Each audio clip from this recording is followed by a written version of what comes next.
Hi guys, I'm Kristen. Welcome and welcome back.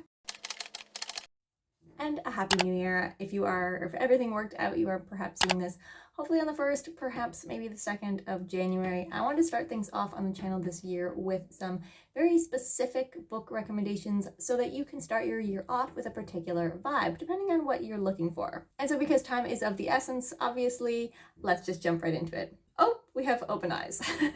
So the first recommendation is for if you are looking to start your year off with something a little bit fast-paced, perhaps a little bit action-driven, I'm going to recommend to you The Will of the Many by James, I think, Islington.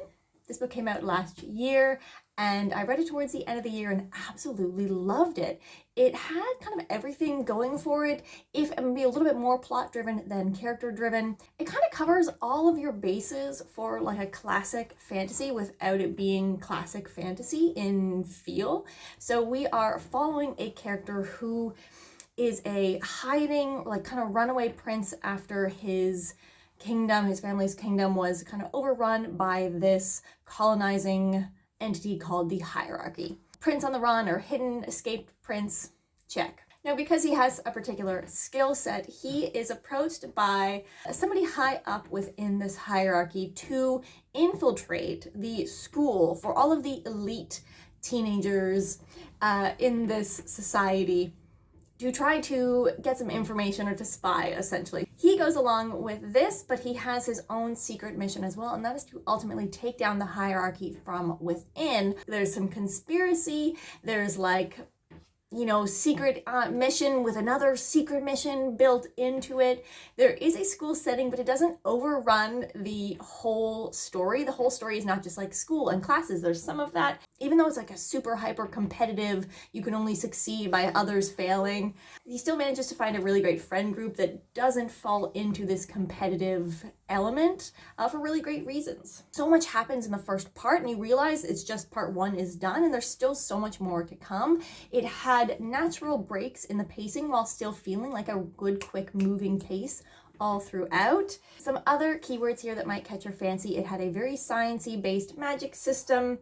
Of course, we have our secret prince. We've got the revenge, like overarching revenge story. There's a conspiracy. There's a fighting ring sequence. You get the benefits of a school setting without it being monotonous school setting. It is in a post-cataclysmic world, and very much so this who can you trust kind of feeling permeating the entire book. I thought this was a great start to a new series. I think it's a really great, fun, action-packed, fast-paced book that will satisfy, I think, even a majority of the character-driven readers. So if you're looking to start your year off with something fun, exciting, and fast, check out The Will of the Many. Now, if you're looking to start your year off with a new series that you can slowly tick away at over the course of the year that gives you cozy mystery vibes without actually being a cozy mystery, then you should check out the Invisible Library series by Genevieve Cogman. This is an 8-book series. Now I know that it's like a big, like, whoa, 8 books, but they're so easy to pick up, read 1, 2, 3, however many you're in the mood for. I think 2 for me was the sweet spot personally. 3 started to get a little bit too much. But even within this 8-book series, the world is not so complicated, or they don't rely so heavily on the one that came before it, that you can absolutely take, big breaks in between books over the course of the year. This is a book following our main character, Irene Winters, who is a librarian. She's a very fun librarian who works for a secret library called The Library that exists in sort of this metaphysical in-between alternate world space, and these librarians hold the various alternate universes like kind of steady and stable by collecting books from the various alternate worlds. In the first book, our junior librarian Irene is given a very handsome new apprentice and a mission to collect a rare book, as is her job. But this mission starts to go awry pretty quickly, and each book kind of has a unique problem that Irene and her apprentice have to deal with. The universe and the complicatedness of like the world and the plot really slowly builds over the course of the series. Irene was definitely my favorite character from last year. She is such a strong, badass heroine in like a bookish way. She's really smart, she's really crafty, and because of like the nature of like being this librarian where you're essentially stealing books from different universes, she's almost like a really great thief or con artist. So she has that really kind of like fun, cool character vibe while also casually referencing so many great literary references. A is just like, what's going on here? Who are you talking to? While there is some action, there's something about these books that does have this really cozy mystery feel to it. So again, if you're looking for a cozy but fun, adventurous but chill, very interesting new series to kick off your year with, you should check out The Invisible Library. Okay, third recommendation here. If you are looking for something short and sweet to kick off your new year that you can just finish in a day or two or a few hours and, check off that first book, if that is what you are looking for here, while still having a thought-provoking and very interesting, unique experience, then you should read Ogres by Adrian Tchaikovsky. One of my favorite standout books from 2023 by far. I do think it has a rather bland synopsis that doesn't really tell you much when if you were to look up this book on your own. So I don't think it's gonna necessarily sell you on the story, unfortunately. So my attempt at a slightly better synopsis is that we're following a main character who essentially lives in like a fiefdom of an ogre, and he's a human. And during a visit by this ogre lord, our main character essentially assaults the ogre's son.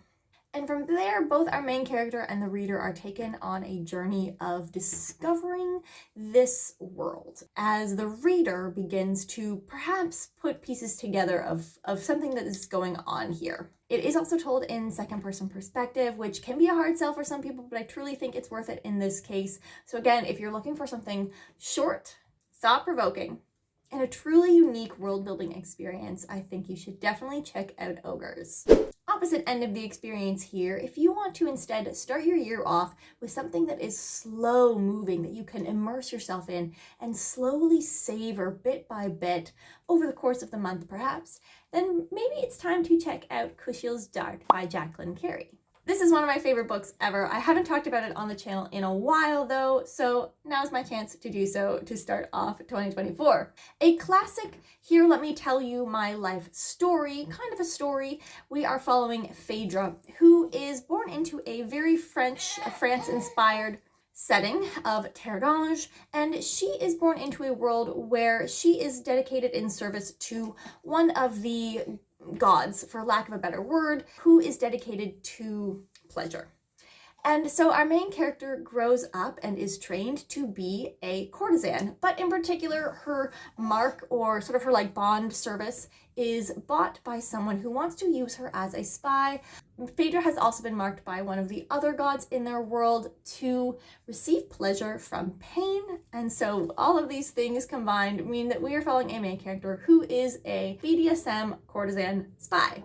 That might sound like a very risque setup, and while the setup is a little bit risque, and there are some very frank discussions that are had about pleasure and intimacy and all of those things, I guess fetish as well, but outside of that, it's actually not a very explicit book. This is actually a very character and politically driven book, particularly because of Phaedra's nature as this spy, who in the course of her work finds herself caught up in a pretty big conspiracy. But some keywords that will really help to clarify whether or not this book is going to be for you is that it is a very politically driven book.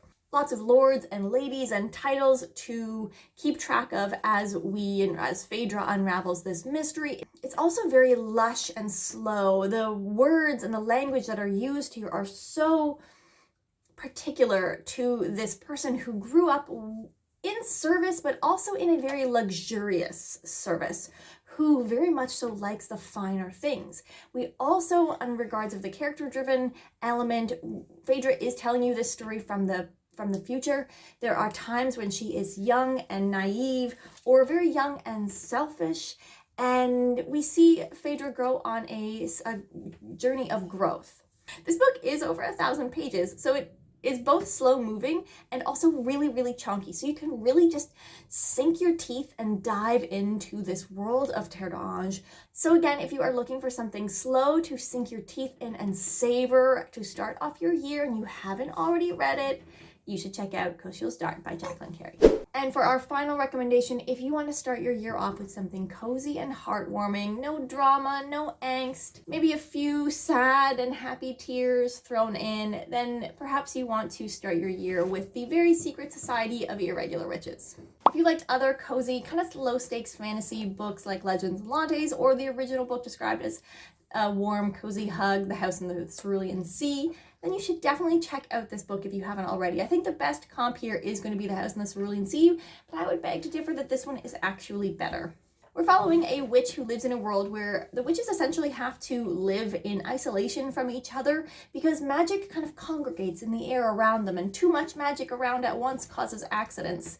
And which would draw attention, of course, to the fact that there are witches. And so all of these witches essentially live in secrecy and alone. Except for these 3 young girl witches who apparently live together. And our main character receives an email about asking if she could come and teach them magic. At its heart, this is a very cozy found family story, just like in the House in the Cerulean Sea, we have a group of really adorable young magical kids. There is a little bit of a romance, more so if you were expecting more romance, or if you were disappointed by the amount of romance in the House in the Cerulean Sea. This one does have a little bit more focus, and overall a really cozy story about acceptance. You'll giggle, you'll laugh out loud, you'll cry a little bit perhaps. If that is what you're looking for to start off your year, you should check out The Very Secret Society of Irregular Witches. Those are all of my very specific vibe recommendations for kicking off reading in the new year. If you have any other specific starting a new year request kind of vibes that you are looking for, write them in the comments down below, or let me know, and I will try to either include them in a future video or perhaps even my New Year recommendations video for 2025. Otherwise, let me know what book you're planning to start the new year off with, and I will see you guys next time. Have a great day. Bye.